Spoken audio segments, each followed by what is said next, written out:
Reflection of light. What is reflection of light?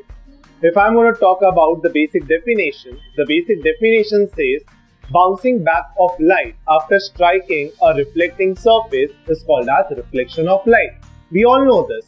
But if I ask you what is multiple reflection of light and where have you seen this? You're going to say that multiple reflection of light is reflection by multiple times. But where exactly have you seen this? Today, let us make something which works on multiple reflection of light, and that is called as Kaleidoscope. So let us begin.